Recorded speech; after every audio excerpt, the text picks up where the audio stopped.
Hello बच्चों, क्या हाल चाल। मैं प्रदीप पाल स्वागत करता हूं आप सभी का। आज हम लोग पढ़ने वास्तविक संख्या का सेकंड लेक्चर। पहले लेक्चर में आपको बताया गया था कि संख्याएं जो जो हमारे क्लास 9 में थे उनका क्या क्या रोल होने वाला है क्लास 10 में। अब देखने वाले हैं ऐसी संख्या जो हमारे क्वेश्चन को क्लियर करेंगी, क्वेश्चन को बनाएंगी। ध्यान क्या रखना है, वो संख्याएं जो क्वेश्चन को बनाने वाली हैं, उन संख्याओं के बारे में बात करते हैं। तो सबसे पहले शुरू करता हूँ अभाज्य संख्या, प्राइम नंबर। आभाज्य संख्या, प्राइम नंबर, ये भी 9 में पढ़ाया होगा। अगर कोई टीचर आपको अच्छा से पढ़ाया होगा तो भी पढ़ाया होगा। लेकिन हम देखते हैं कि हमारा यहाँ पे टॉपिक ही जो मेन नहीं है।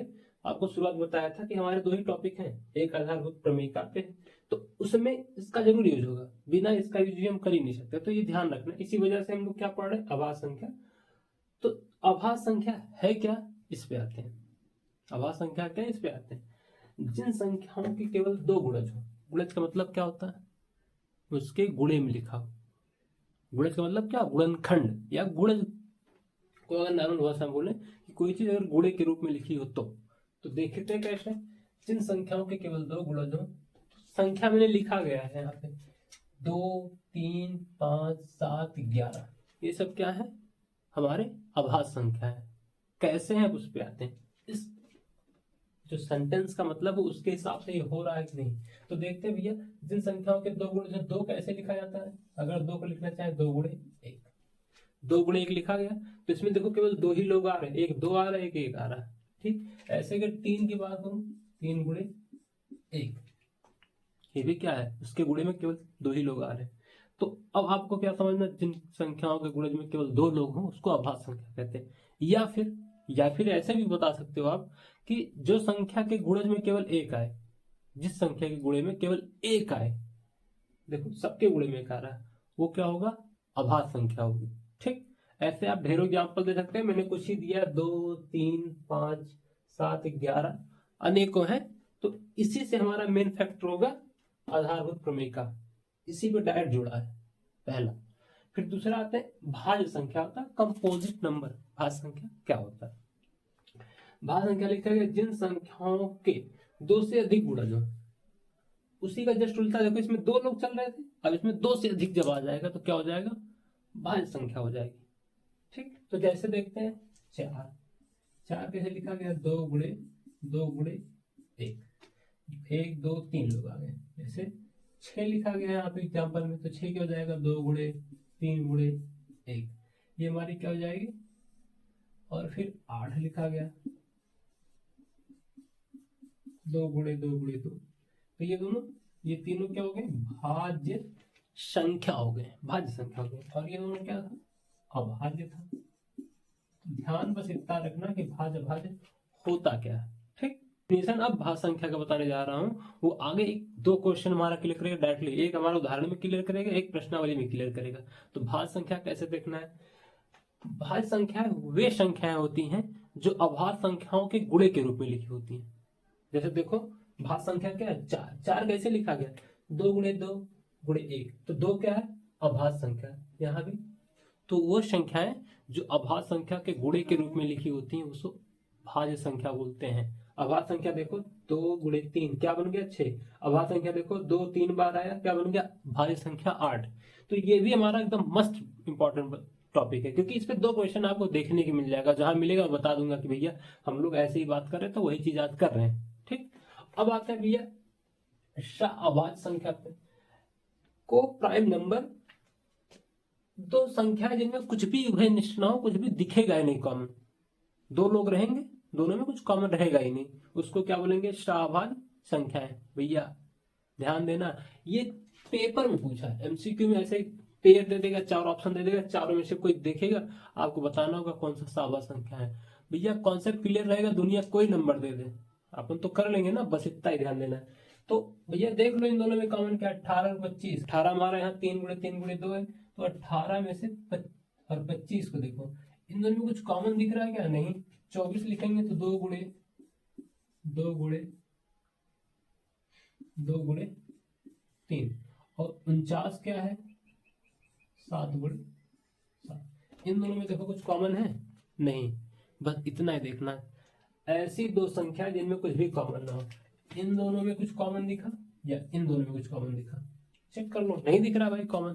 अगर कॉमन नहीं दिखेगा तो ऐसी संख्याओं को हम क्या बोलेंगे, शाहभाज्य संख्या बोलेंगे। अब कुछ इंपॉर्टेंट नोट्स लेके आया हूं मैं, उस पर ध्यान देते हैं। वो नोट जो हमारा डायरेक्टली कहीं ना कहीं क्वेश्चन में आ जाएगा। भैया नोट का मतलब क्या होता है, इन शॉर्ट बेहतर जानकारी। तो इन शॉर्ट बेहतर जानकारी के लिए पहले लिख रहा हूं, पहले वन ना तो भाज्य संख्या ना अभाज्य संख्या है।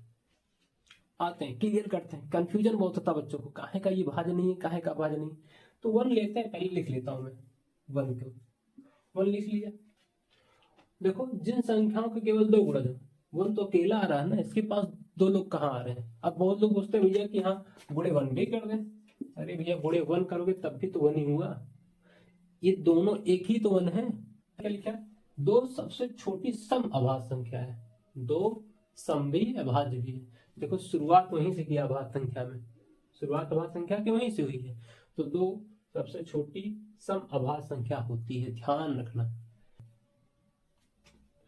चार सबसे छोटी सम भाज्य संख्या है, सबसे छोटी भाज्य संख्या, इससे छोटी भाज्य संख्या नहीं आएगी कोई भी सम में। तो चार सबसे छोटी सम भाज्य संख्या होती। अब देखने वाले हैं जो हमारे सिलेबस में पहला प्रमेय था, उस प्रमेय के बारे में बात करते हैं। प्रमेय क्या था, आधारभूत प्रमेय। पहला प्रमेय यही है, क्लास 10th का पहले चैप्टर में, आधारभूत प्रमेय। इसको अगर थोड़ा सा शॉर्ट समझा जाए तो हम लोग पहले से पढ़ के आए हैं, अभाज्य गुणनखंड विधि। अभाज्य गुणनखंड विधि क्लास 8 में जब हम लोग वर्गमूल और घनमूल निकाल रहे थे तो वहां पे विधि पढ़ के आए थे, अभाज्य गुणनखंड विधि। तो वही विधि यहाँ भी, बस उसको एक स्पेसिफिक नाम दे दिया गया, आधारभूत प्रमेय। नाम कैसे दिया गया वो देखते हैं। भाज्य संख्याओं को उनके अभाज्य गुणज के रूप में लिखना। भैया भाज्य संख्या का डिफिनेशन ही बताया था इसके पहले कि भाज्य संख्या क्या होती है, ऐसी संख्या जिनको अभाज्य संख्याओं के गुणे के रूप में लिख पाए। तो ये सब हमारी भाज्य संख्या है। तो प्रमेय हमें याद रखना, प्रमेय पूछा नहीं जाता, लेकिन ये कि जब बोलेगा आधारभूत प्रमेय का प्रयोग करो या फिर अभाज्य गुणनखंड विधि का प्रयोग करो और संख्याओं का एलसीएम और एचसीएफ निकालो, कहाँ यूज होगा, संख्याओं का एलसीएम और एचसीएफ निकालने में यूज हो रहा है, तो वहां ध्यान देना पड़ता है। तो उसी चीज को हम देखेंगे, इससे कंफ्यूजन ना रहे कि हाँ ये नया वर्ड क्या आ गया या फिर ये क्या बोल दिया। बच्चों को समझ में आ जाएगा एलसीएम निकालना कैसे निकालना, लेकिन ये कौन सी विधि है ये नहीं समझ में आता। तो पहले मैंने समझा दिया विधि क्या होती है। हम लोग क्लास 8 में क्या करके आए थे, वर्गमूल निकाले थे और घनमूल निकाले थे इसी विधि से, अभाज्य गुणनखंड विधि से। और उसी विधि को आज नाम दे दिए आधारभूत प्रमेय। भाज्य संख्याओं को उनके अभाज्य गुणज के रूप में लिखना। अब हम एग्जाम्पल लिखते हैं, एग्जाम्पल जैसे 12 का। 12 में क्या करना है, अभाज्य संख्या से भाग देना है। तो सबसे छोटी अभाज्य संख्या पहले 2 है, 2 से भाग लगाएंगे, 2 से नहीं जाएगा 3 से लगाएंगे, फिर 5 से लगाएंगे, ऐसे हम भाग लगाते जाएंगे और जो आएगा उसको लिखते जाएंगे। पहले 2 से भाग लगा रहा हूँ 12 में, तो 2 का भाग 12 में 6 बार गया, फिर 6 में फिर लगाना है, फिर से 2 से लगाना है, एक बार खत्म हो जाएगा, फिर से 2 से ही शुरू करना, 2 से नहीं जाएगा फिर 3 से। तो ये इसमें 2 से भाग लगाओ, चला गया कितनी बार, 3 का। अब 2 का भाग 3 में नहीं जाएगा तो 3 से लगा दो, 3 का भाग एक बार गया। तो 12 को लिख सकते हैं हम लोग, 12 में 2 कितनी बार आया, 2 बार। तो 2 में 12 की घात 2 की घात 2 हो जाएगा 12 के लिए, और गुणे 3 गुणे 1, ये आ गया 12 का अभाज्य गुणनखंड। ठीक, ऐसे आते हैं 30 के लिए। 30 में पहले 2 का भाग लगाना बताया था, सबसे पहले 2 से भाग लगाना है, 2 से नहीं जाएगा तो फिर अगली संख्या से लगाना है। तो 2 से लगाते हैं, पहले 2 का भाग 3 में एक बार बचेगा 1, पीछे लग जाएगा तो जाएगा 10, 2 का भाग 10 5 बार जाएगा, 15 आ गया। अब देखो 2 का भाग 15 में नहीं जाता तो फिर क्या हो जाएगा, हम 3 से भाग लगाएंगे, 3 का भाग 15 में लगाएंगे तो कितना हो जाएगा यहाँ पे 5 बार, फिर 5 का भाग लगाओ, 5 1 5। तो 30 कैसे लिखा गया है, 30 लिखा गया 2 गुणे 3 गुणे 5 गुणे 1, एकदम सेम टू सेम ऐसे संख्याओं को लिखना है। ये हमारा क्या हो जाएगा, अभाज्य गुणनखंड विधि या फिर आधारभूत प्रमेय, इतना समझना है।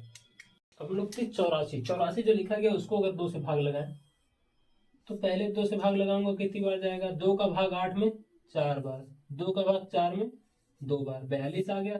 फिर 2 से भाग लगाओ, 2 का भाग 4 में 2 बार, 2 का भाग 2 में 1 बार, 21 आ गया। अब 2 का पहाड़ा है पीछे जाएगा नहीं 21 में, अब 3 से लगा के चेक करेंगे, 3 का भाग जाएगा तो 7 बार जाएगा, आ गया 7। इसको थोड़ा सा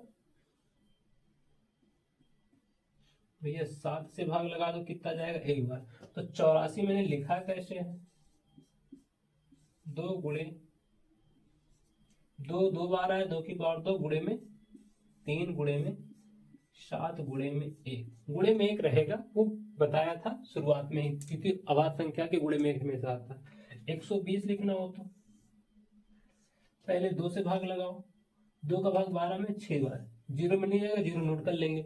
फिर 2 का भाग 60 में लगाओ, 2 का भाग 60 में लगाएंगे, कितनी बार जाएगा, 3 बार, 6 में, 0 में नहीं गया, 0 नोट कर लेंगे। फिर 2 का भाग लगाएंगे तो कितनी बार जाएगा, 3 में 1 बार जाएगा, बचेगा 1, पीछे हो जाएगा 10, 5 बार जाएगा। ठीक, अब ये 5 बार जा रहा है तो 15 हो गया। उसके बाद क्या देखेंगे, 3 का भाग लगाएंगे, 3 बचे 15 और 5 1 के 5।